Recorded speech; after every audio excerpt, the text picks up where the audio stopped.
2주 전에 제가 크리스마스 설교를 한번 했습니다. 그래서 우리가 어떻게 하면 크리스마스를 준비할 수 있을까? 여러분들 그동안 잘 준비를 해왔나요? 네, 제가 말씀을 가지고 누가복음 2장 말씀을 가지고 특별히 우리가 이 기쁜 소식, 하나님의 아들이 우리를 구원하시기 위해 어떤 그 기쁜 소식이 우리가 정말 그저 그냥 흘러보낼 것이 아니라 마리아처럼 묵상하고 마음에 새기고 또 두 번째로는 전하자라는 말씀을 나눴습니다. 이제는 정말 크리스마스가 코앞으로 다왔고 사실 오늘 우리는 주일날 그 크리스마스를 이제 맞이하게 되는데 오늘 이 짧은 두 구절을 가지고 저는 우리가 어떻게 하면 크리스마스를 정말 맞이할 수 있을까라는 부분을 가지고 짧게 한번 나누고자 합니다. 방금 우리가 읽은 본문은 이렇게 시작합니다. 첫 단어가 뭐죠? 첫 두 단어가 때가 참해로 시작해요. 때가 참해. 중요한 표현인데요. 원어로 보면 그냥 좀 직역을 하자면 어떠한 때가 혹은 시간이 찾아왔다라는 뜻입니다. 근데 보면은 조금 더 풀이를 하면 약속된 혹은 계획된 때가 이제는 찾아왔다라는 뜻이에요. 사절을 그래서 보면 다시 한번 보시면 때가 참에 하나님의 그 아들을 보내사라는 표현이에요. 하나님의 계획하심 아래 그 때가 되어 이제 아들을 보내주셨다라는 뜻입니다. 여러분, 최초의 크리스마스는 2000년 전에 사실 찾아왔죠. 정확히 따지면 2021년 전에 찾아왔겠죠. 그런데 2000년 전에 갑자기 저희들에게 크리스마스가 찾아온 것은 아닙니다. 이 표현처럼 하나님의 계획하에 그냥 갑작스럽게 찾아온 것이 아니라 계획하에 때가 되어 임한 것입니다. 즉, 달리 말하면 하나님께서 아주 오래전부터 계획하셔가지고 이 크리스마스를 준비하셨다는 거예요. 근데 얼마나 오래 전에 준비하셨는가? 말씀에 보면 우리 창세기 3장 15절 말씀인데요. 이렇게 기록되어 있습니다. 내가 너로 여자와 원수가 되게 하고 내 후손도 여자의 후손과 원수가 되게 하리니 여자의 후손은 내 머리를 상하게 할 것이요 너는 그의 발꿈치를 상하게 할 것이니라 하시고, 지금 하나님은 여기서 너는 누군가? 우리가 너무나도 잘 알듯이 뱀입니다. 혹은 그 뱀이 상징하는 사탄이 되겠죠. 지금 그 뱀에게 이렇게 얘기하는 거예요. 네가 여주와 원수가 될 것인데 그 여자의 후손이 내 머리를 상하게 할 것이요. 많은 성경학자들은 이 구절을 가지고 최초의 복음이라고 이야기합니다. 이 머리를 상하게 한다는 이 표현은 무엇인가? 그리고 그 뒤에 나오는 너는 그의 발꿈치를 상하게 할 것이라. 바로 예수님의 십자가 사건을 가리키는 표현입니다. 예수님이 언젠가는 이 땅에 오셔서 사탄이 단기간 잠시나마 승리한 것처럼 보이겠지만, 예수님이 십자가에서 죽으신 그때에 보이겠지만, 그러나 그가 부활함으로써 죽음을 이기시고 내 머리를 상하게 할 것이다. 그것을 예언하는 말씀입니다. 여러분 한번 생각해 보십시오. 최초의 인류 아담과 하와가 죄를 범했을 때 주신 말씀이에요. 수천 년 전에, 크리스마스가 찾아오기 수천 년 전에 이미 하나님은 아들을 보내시겠다고 약속을 하신 겁니다. 계획을 하신 겁니다. 우리가 너무나도 잘 알지만 이제 얼마 전에, 정말 불과 한 이틀 전에 방역 지침이 갑자기 바뀌었죠. 어느 정도 예상도 됐지만 또 좀 갑자기 그런 소식 들려왔습니다. 그래서 이제 저희 가족도 늘 매년 이제 가족 크리스마스 모임을 갖는데요. 저희는 뭐 예배드리고 이렇게 거룩하게 보내진 않고 선물 교환만 합니다. 그래서 늘 이제 기대하게 되고 또 준비해야 되는 시즌인데, 이제 딱 방역 지침이 이제 바뀌면서 이제 저희 부모님이 안 되겠다. 우리는 이제 모이면 사인은 당연히 초과되니까, 그래서 갑자기 금요일 저녁에 선물 교환을 하자 이렇게 하시더라고요. 그래서 일주일 일은 이제 갑작스럽게 준비를 하게 됐는데, 이제 아이들은 사실 저번에 말씀드린 것처럼 이미 뭐 한 달 전에 자기가 뭐 갖고 싶은데 얘기를 했기 때문에 미리 저희가 준비를 해놨어요. 그런데 이제 부모님 선물은 전혀 준비가 안 됐었던 거예요. 그래가지고 다행히 정말 감사하게 로켓 배송 덕분에 전날 그 소식을 듣고 바로 주문을 해가지고 받아서 이제 저녁에 준비를 했습니다. 그런데 이 아이들 거는 저희가 미리 딱 준비를 했지만 이제 부모님 거는 사실 원했던 또 생각했던 선물은 전혀 아니었어요. 로켓 배송 가능한 물품 안에서 정하다 보니 원했던 사실은 선물을 저희가 준비는 못했습니다. 여러분, 선물을 우리가 받을 때 누군가가 우리를 위해서 정말 고민해서 그리고 정말 애써가지고 미리 준비해서 주는 선물과 그렇게 받은 선물과 누군가가 그냥 갑작스럽게 충동적으로 그냥 준비도 안 된 선물을 딱 건넸을 때 그런 두 가지 선물을 받았을 때 감동이 같을 수는 없어요. 누군가가 우리에게 정말 고민해서 준비된 선물을 받을 때는 그 감동이 다를 수밖에 없습니다. 자, 그러한데 그런 것처럼 크리스마스도 우리가 이렇게 맞이해야 된다는 거예요. 올해도 우리가 역시나 우리 인생에 수십 번의 크리스마스 중에 하나에 불과하지만 이 크리스마스 우리가 맞이하면서 오늘 이 크리스마스 우리가 누리면서 꼭 기억할 사실이 갑작스럽게 2000년 전에 임한 선물이 아니라는 거예요. 인류 최초의 죄를 지은 직후 훨씬 오래 이전부터 하나님께서는 그것을 준비해 오셨고 수천 년이 흘러 드디어 때가 참에 아들을 보내주신 겁니다. 그러한 크리스마스를 우리가 묵상할 때 이 크리스마스는 정말 달리 우리에게 느껴질 것입니다. 그래서 1번 대지를 보시면 크리스마스는 아주 오래전부터 준비되었습니다. 하나님께서 우리를 위해서, 저와 여러분들을 위해서 준비하신 선물입니다. 자, 그렇다면 그 선물은 무엇인가? 우리가 사절을 한번 다시 보시면요. 때가 참에 하나님이 그 아들을 보내사, 아들을 보내셨는데 그 아들에 대해서 이렇게 사도 바울은 구체적으로 표현합니다. 여자에게서 나게 하시고 율법 아래에 나게 하신 것은, 그 아들에 대해서 두 가지를 이야기해요. 하나는 여자에게서 나게 하시고, 이건 무슨 뜻인가? 사람으로 태어나셨다는 거예요. 사람에게서 사람으로 태어나셨다는 거예요. 여자에게서 나게 하시고, 두 번째 표현은 율법 아래에 나게 하신 것은, 이건 무슨 뜻인가? 바로 예수님이 유대인으로 태어나 그 율법 아래에서 자라가셨다는 거예요. 율법대로 자라가셨다는 거예요. 그때 당시에 모든 유대인들처럼 동일하게 자라가셨다는 거예요. 이 두 가지를 종합하면 쉽게 말하면 이겁니다. 예수님은 우리와 동일한 사람으로 태어나셨다는 거예요. 동일한 사람으로 나셨고 동일하게 자라가셨다는 거예요. 여러분 한번 상상해 보셨나요? 아기 예수님, 구유에 누인 그 예수님.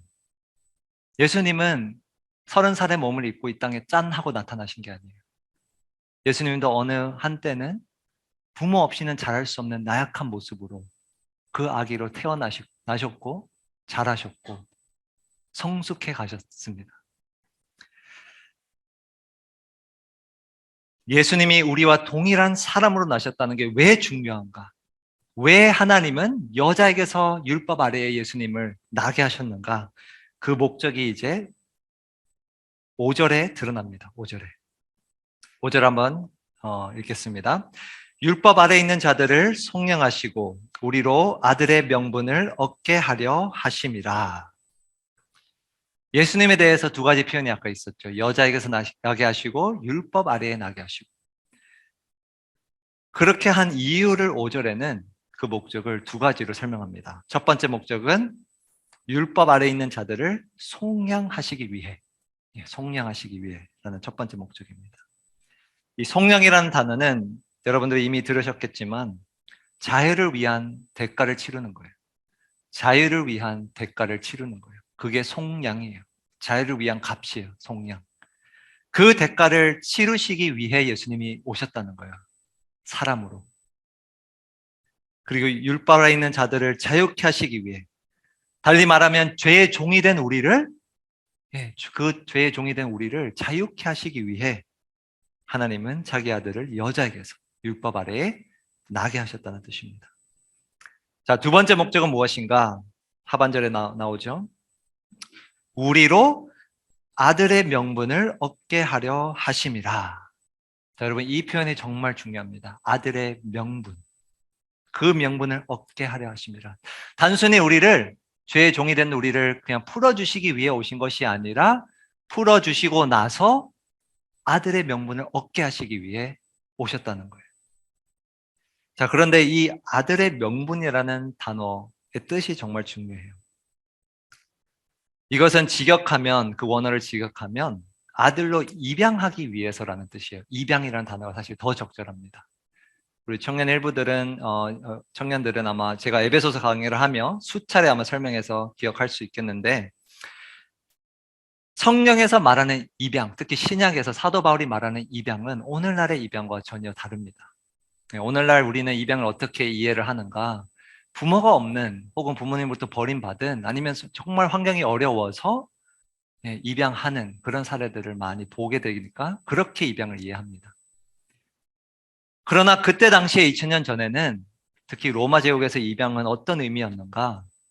부모가 없어서 어려운 환경에 자라서 입양한 것이 아니라, 멀쩡히 부모가 있는데도, 가정이 멀쩡한데도, 환경이 좋은데도 남의 집 아들을 자기 집안으로 입양했어요. 그때 당시의 문화예요. 근데 왜 그렇게 했는가? 그 집안이, 입양하는 집안이 그 집안의 대를 이을 아들이 없거나, 아들이 없거나, 혹은 아들이 아무리 많아도 그 아버지가 판단했을 때, 혹은 부모님이 판단했을 때, 내 아들들은 그럴 만한 자격이 없다라고 판단이 되면 다른 집의 아들을, 훨씬 더 적합한 사람이 있으면 입양을 했습니다. 놀라운 문화죠, 여러분. 아마 우리는 입양을 됐을지 어땠을지 모르겠지만 그러한 문화권이었습니다, 그때 당시에. 그 문화권의 입양의 개념을 가지고 와서 지금 사도 바울은 우리에게 이 입양이라는 단어를 쓰는 겁니다. 하나님은 단순히 우리가 불쌍해 보여서 입양해 주신 것이 아니라 특별한 목적을 가지고 저와 여러분들을 아들로 입양하셨다는 거예요. 그것은 달리 표현하면 뭐냐? 상속자라는 단어입니다. 상속자. 입양의 목적이 그거였어요. 그 집안의 대를 이을 수 있는 상속자를 찾는 것. 심지어 자기의 친자식 중에 그 자격이 없다 싶으면 과감하게 다른 사람을 입양해 놓은 거예요. 상속자로 세운 거예요. 하나님은 지금 그 아들을 보내신 이유가 저와 여러분들을 상속자로, 하나님의 상속자로 세우시기 위함이라고 알려주고 있는 것입니다.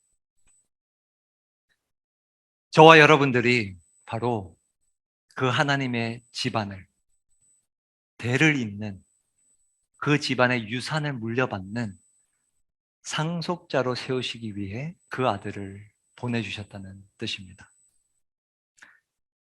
여러분, 오늘 이 짧은 구절은 매우 중요한 의미를 우리에게 던져주고 있어요. 이 크리스마스를 어떻게 우리가 맞이할지 소개해주고 있습니다. 우리가 아까 본 것처럼 하나님은 아주 오래전부터 특별한 목적을 가지시고 이 크리스마스를 준비하셨습니다. 우리가 하나님을 버리고 무시하고 떠나버렸을 그때에 하나님은 이미 그의 아들을 준비시키셨어요. 그리고 다시금 우리가 그 집안의 아들이 되기 위해, 상속자가 되기 위해 그 아들을 사람의 모양으로, 아니 사람으로 보내주셔서 우리가 너무나도 잘 아는 것처럼 십자가에서 그 자유를 위한 대가를 지불하게 하시고 우리를 상속자로 세우셨습니다. 이것이 크리스마스의 선물입니다, 여러분. 저는 이번 크리스마스를 맞이하며 그래서 우리가 아마 이렇게 크리스마스를 생각해 본 적은 없을 것 같은데 이 상속자라는 단어에 집중하면서 맞이하면 좋겠습니다. 지난 한 해를 여러분들이 삶을 좀 돌아보며 아마 어떠한 어려운 환경 때문에, 아니면 어떠한 실패 때문에 자존감이 낮아진 적은 없는지, 내가 너무나도 하찮게 여겨진 것은 아닌지 한번 돌아보면 좋겠어요. 그리고 올해 이 크리스마스 때에 우리가 이 말씀을 기억하길 원합니다. 하나님의 상속자로 우리를 세우시기 위해 이 크리스마스를 우리에게 주셨다는 사실을 꼭 기억하면 좋겠습니다. 또 달리 다른 측면에서 보면 우리가 이 상속자라는 단어를 묵상할 때 우리의 삶의 거룩함도 좀 돌아보기를 소원합니다. 여러분 제가 깜빡하지 않았네요. 다행히. 저희가 오늘 여러분들 위해서 짧은 예배지만 그냥 보내드리기는 아쉬울 것 같아서 뒤에 보면 이제 선물이 준비되어 있습니다. 그래서 뒤에 간식이 지금 드시라고 하는 건 아니고 가져가시라고. 그렇죠. 말씀보다 간식을 더 좋아하시네요. 근데 이제 간식이 여러 가지 있는데 그 중에 우리가 너무나 잘 아는 크리스마스 때 항상 주고받게 되는 이 캔디 케인. 다 한 번씩 보셨죠? 여러분 이게 왜 하얀색과 빨간색일까요? 왜 크리스마스 때는 늘 빨간색과 하얀색 또 초록색 이런 색깔들이 유행하게 될까요? 왜 그것이 크리스마스의 색깔일까요? 빨간색은 우리가 너무 잘 아는 것처럼 예수님의 보혈을 뜻합니다. 그리고 그 보혈로 인하여서 깨끗해진 것, 거룩해진 것을 의미하는 하얀색입니다. 여러분 이 캔디 케인도 사실은 원래 선한 목자, 성경에서 말하는 선한 목자이신 예수님을 상징하기 위해서 만들어진 거예요. 여러분들이 이걸 들고 이제 나가실 때 돌아가셔서 바로 드시지 마시고 한 주간만 이거를 좀 두고 이 말씀을 기억하셨으면 좋겠어요. 이 크리스마스는 저와 여러분들을 위해서 준비된 선물이고 특별히 하나님의 상속자로 우리를 세우기 위해 예수님이 오셨다는 거예요. 그래서 여러분들이 이 상속자라는 단어 앞에서 내가 지금까지 나를 어떻게 여겨왔는지, 바라봤는지, 그리고 내 삶 가운데서 혹여나 올 한 해 동안 내가 버리지 못했던 죄가 있다면 이 크리스마스를 계기로 우리가 단호하게 하나님 앞에서 회개하고 버리고 정말 깨끗하게 상속자로 나아가는 그러한 크리스마스가 되기를 소원합니다. 네, 오늘 우리 마지막 찬양으로 우리가 결단창으로 사실 잘 부르지 않는 찬양이지만 오 거룩한 밤이라는 찬양인데요.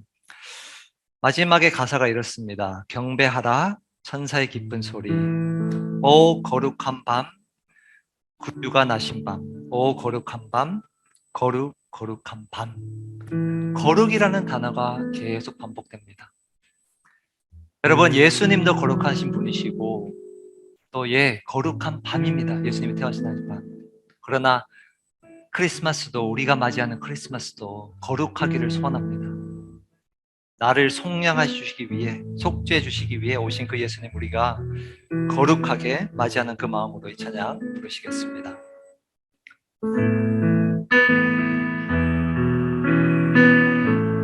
거룩한 밤 거룩한 밤 별빛이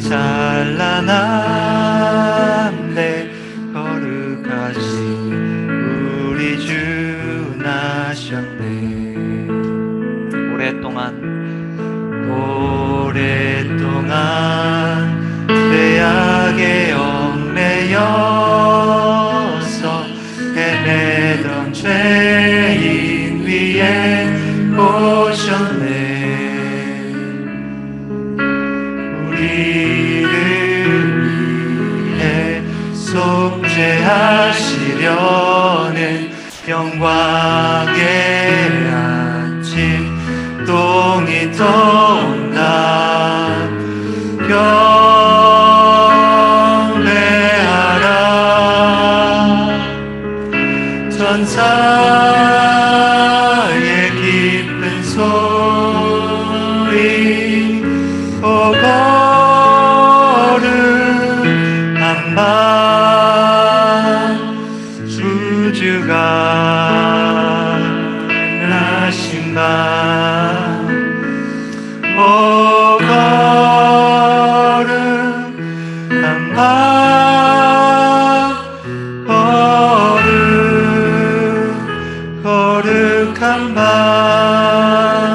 거룩한 밤 거룩한 밤 별빛이 찬란한데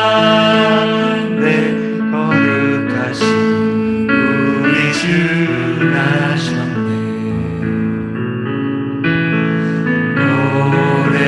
오랫동안 죄악에 얽매여서 헤매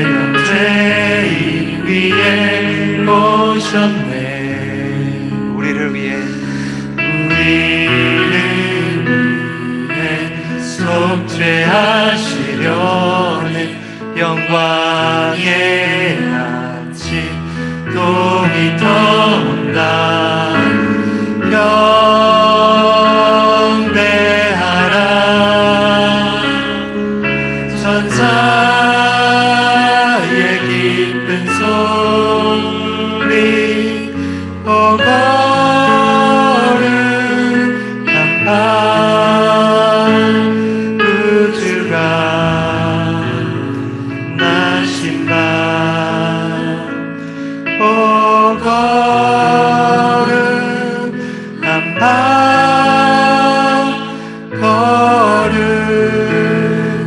거룩한 밤.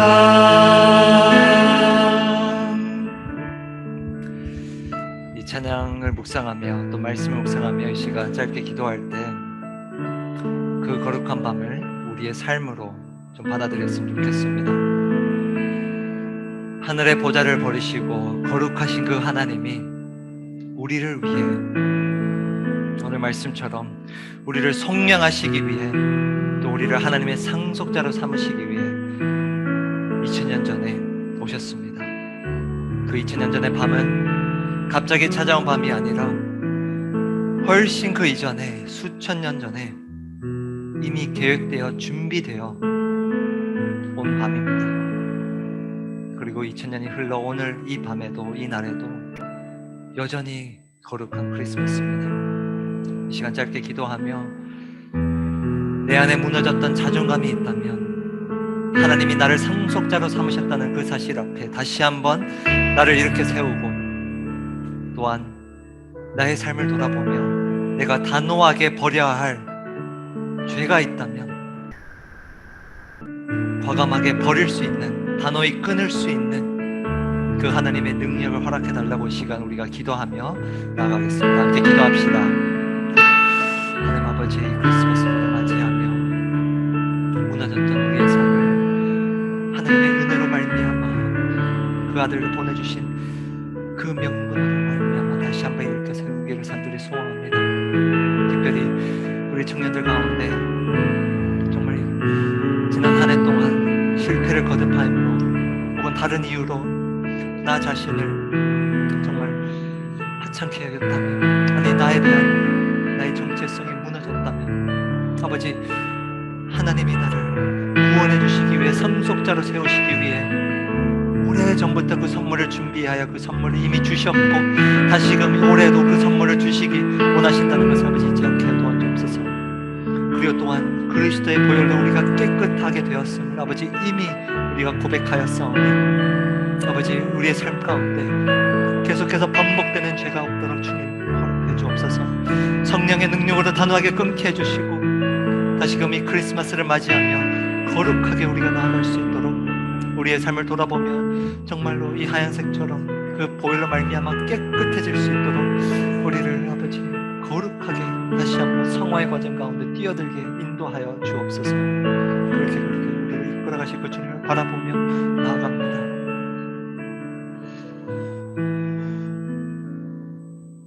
하나님 아버지, 올해도 이 크리스마스가 동일하게 찾아왔습니다.